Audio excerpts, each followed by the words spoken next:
The room had grown quiet long before the story began. It was the autumn of 1983.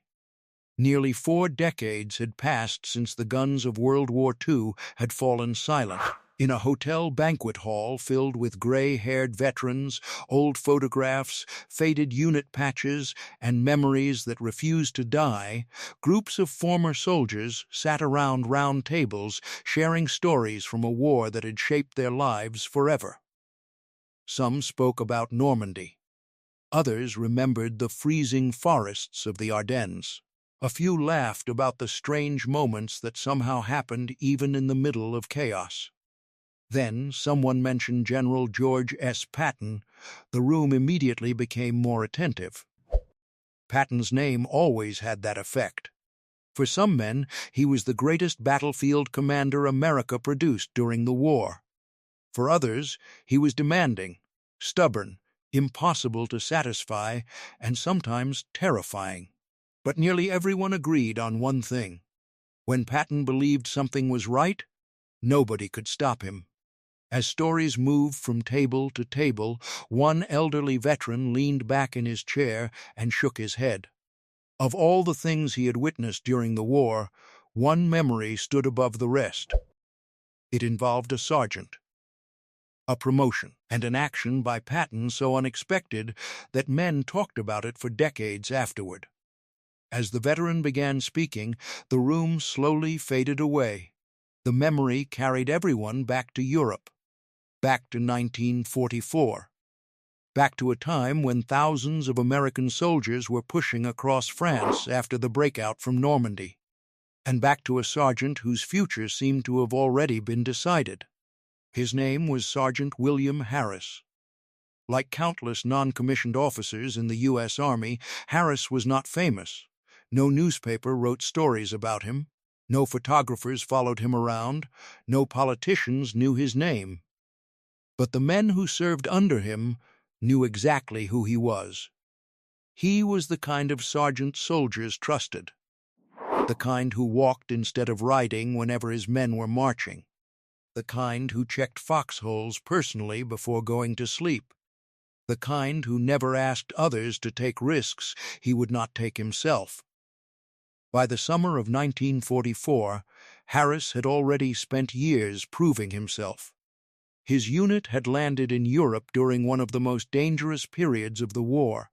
Since then, he had led patrols through enemy territory, organized defensive positions under artillery fire, and helped keep inexperienced replacements alive during combat.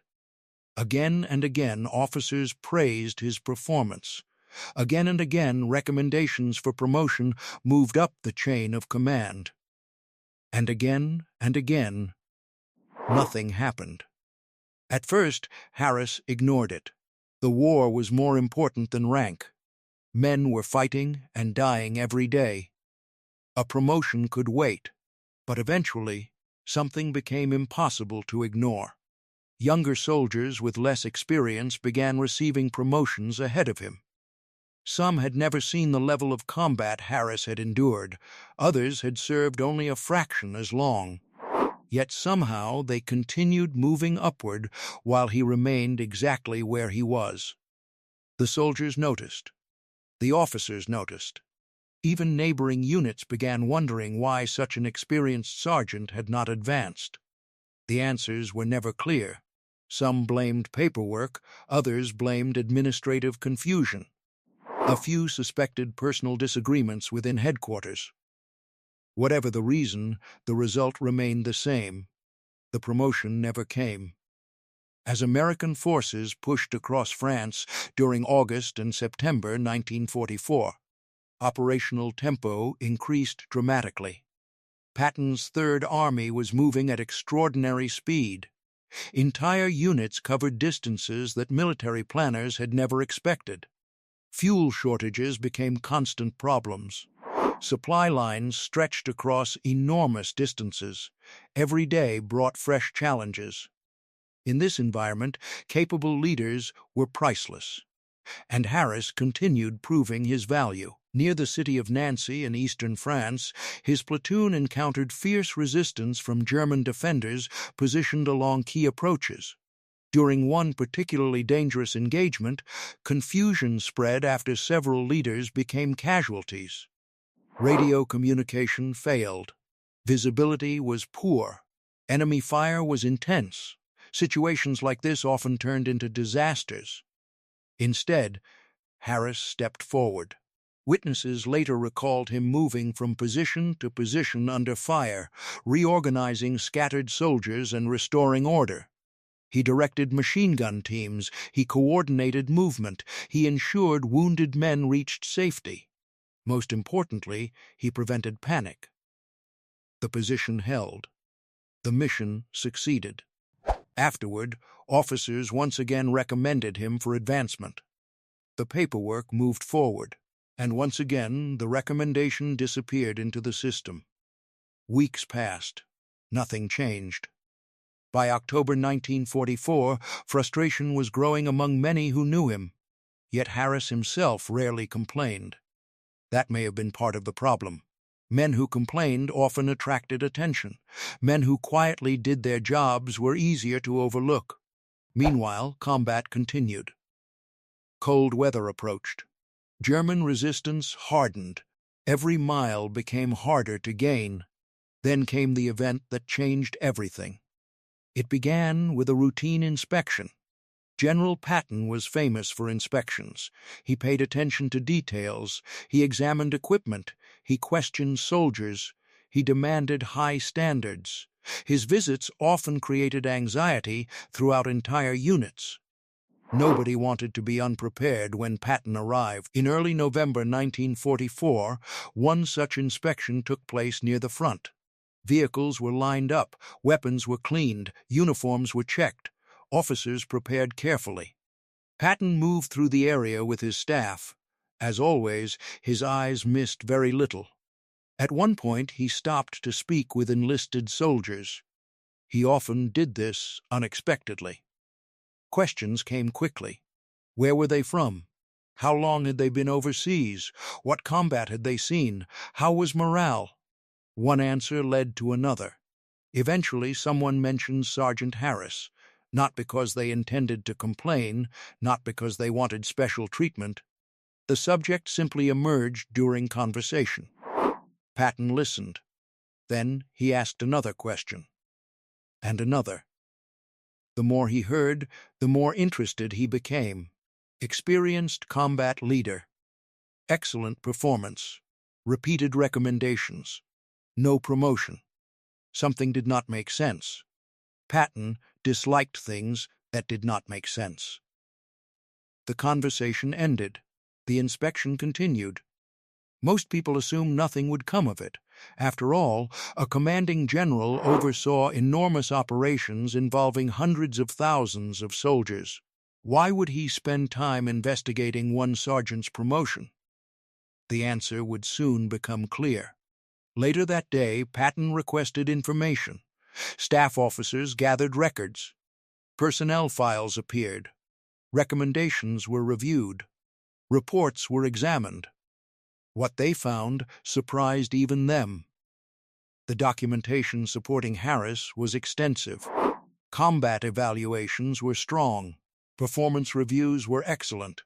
Recommendations came from multiple officers. Yet approval had stalled repeatedly. As investigators looked deeper, an uncomfortable picture emerged. The problem had little to do with merit. Instead, it appeared connected to a dispute that had occurred long before. Years earlier, Harris had disagreed with a superior officer regarding a training issue. The disagreement was professional rather than personal. But according to several accounts, the officer involved never forgot it. No official punishment had occurred. No formal accusation existed. Yet somehow obstacles continued appearing whenever promotion recommendations surfaced. Nothing obvious enough to attract scrutiny, just enough delay to prevent advancement. Year after year, recommendation after recommendation. Career progress slowed almost to a stop. Whether every detail was true remained difficult to prove, but the pattern was troubling, and when Patton heard about it, his reaction was immediate.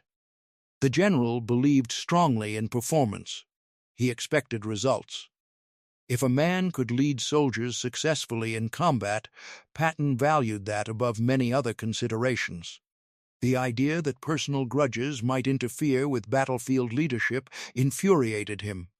According to veterans who later discussed the incident, Patton demanded answers. Not tomorrow. Not next week. Immediately, headquarters personnel suddenly found themselves working at remarkable speed. Files moved rapidly. Meetings occurred. Questions were asked. Explanations were requested. For officers accustomed to normal administrative timelines, the experience was unforgettable. Because when Patton focused on a problem, delays disappeared. Within days, attention centered on Harris's case. The findings were difficult to ignore. Every major performance indicator supported promotion. Every combat evaluation supported promotion. Every leadership assessment supported promotion. The conclusion became obvious. The sergeant should have advanced long ago. Yet what happened next shocked even experienced officers. Many expected Patton simply to approve the promotion and move on. That would have solved the problem. Most generals would have considered the matter finished. Patton did not. He wanted everyone involved to understand exactly why the decision was being made. A formal review was ordered. Records were presented. Recommendations were examined. Witness accounts were considered. The process left little room for doubt. Finally, approval came. Sergeant William Harris would receive the promotion that had been delayed for years. But Patton still was not finished. The promotion itself mattered.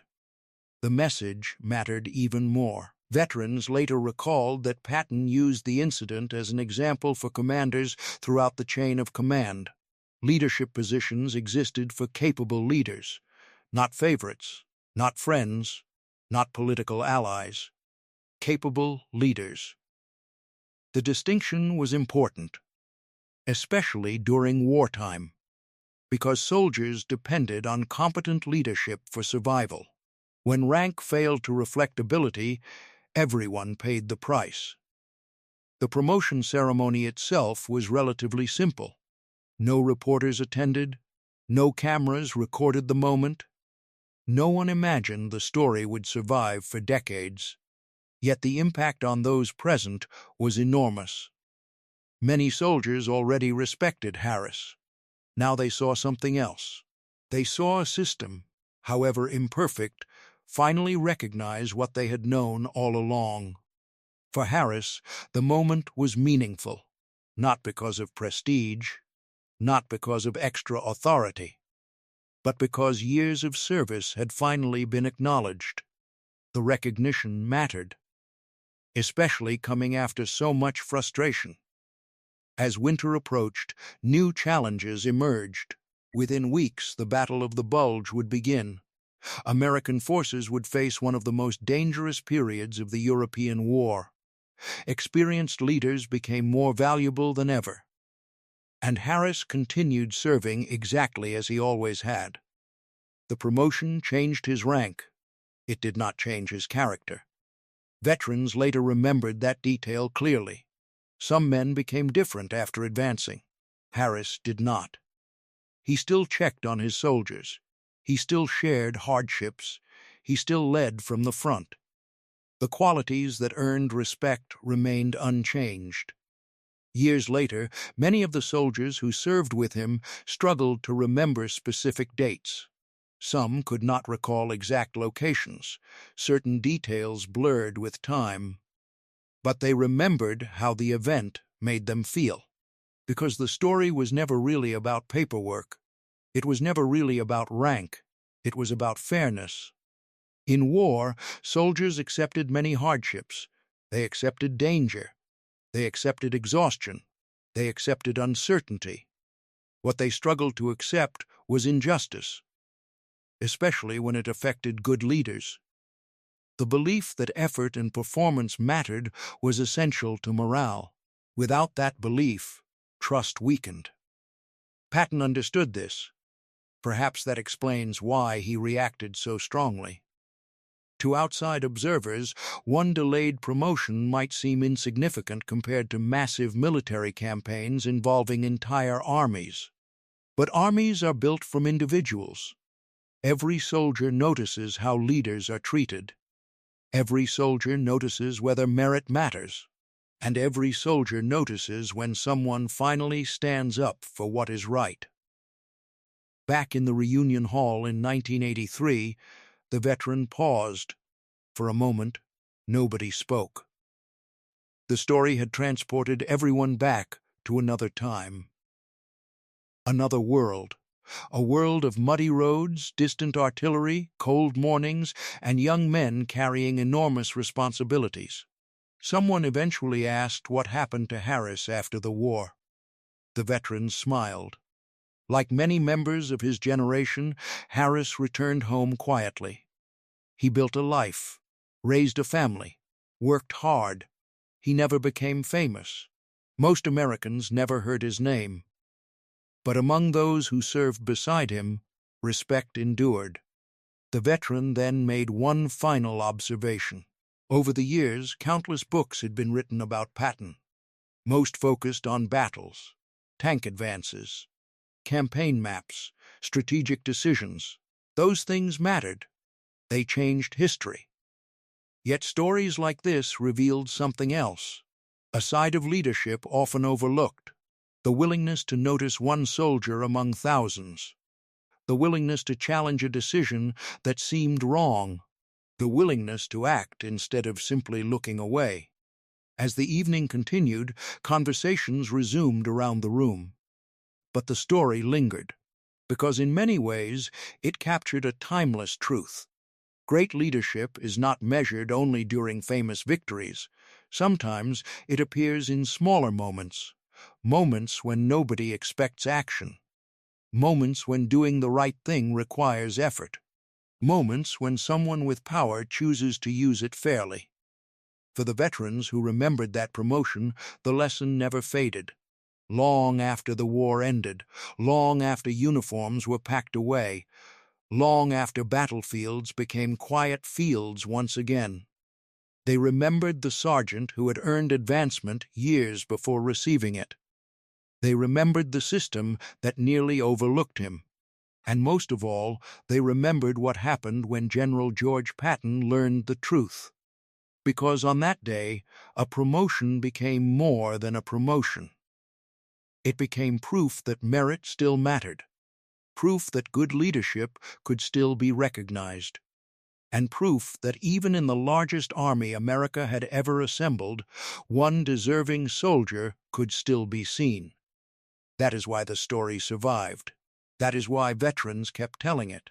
And that is why, decades later, in a quiet reunion hall far removed from the battlefields of Europe, old soldiers still nodded when Patton's name came up. They remembered tanks. They remembered victories. They remembered the speed of the Third Army. But among all those memories, one story remained unforgettable. The story of a sergeant denied the promotion he had earned, and the shocking action taken by a general who refused to let that injustice stand.